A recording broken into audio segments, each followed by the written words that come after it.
I'm doing some projects around my mom's condo, and one thing she's suffering with is space for her clothes. So what I'm going to do is rearrange her closet and hopefully create double the amount of storage for her clothes.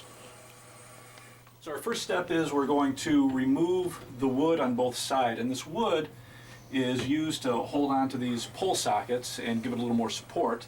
And we're going to move this up, also the center bracket that gives the pole support, and we have a stud right behind the drywall here, and we're going to raise everything up, measure a shirt against it, and then set a second pole down below.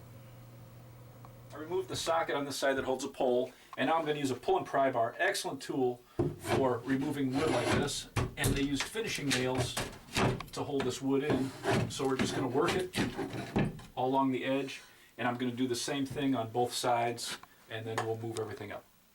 So I'm using one hanger with the average size pants and the longest shirt that my mom has, and just trying to get a feel for where I want each pole to be.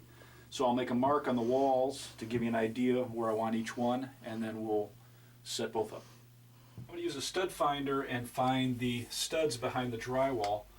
So just by picking a spot in the drywall and moving it, I know that there's a stud right here, so I'll make a mark, and then when I put my piece of wood up here to hold one of the sockets, I'll screw it into the wood here, and then I'll catch a wood in the corner, and then I'll do the same thing on the other side.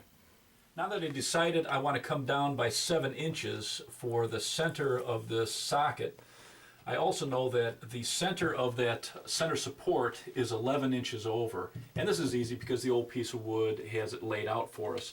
But what I'm going to do is I'm going to measure down by 7 inches so that we can keep it even on both sides, and then we would measure over 11 inches if this wasn't marked. And now I'm going to find that mark for the stud behind the drywall, and we're going to put a couple screws in this. I have the wood on both sides, and I put the sockets in on both sides, and now I'm going to use my mark for the stud behind the drywall here and slide this center bracket up till it just touches the wood, and I'll make 2 marks here, and then we'll screw in our support. I put the wood on both sides, and I put the sockets on both sides, and now I'm going to find my stud behind here and our center support. I'll lift it up again to the pole, and I'll mark my two spots that I want my screws, and then we'll have the second pole in place. So there's the finished product. We've got 2 poles now instead of just one. Mom's going to be able to organize this much easier, and a really easy, effective way to make twice as much storage in your closet just by adding another pole.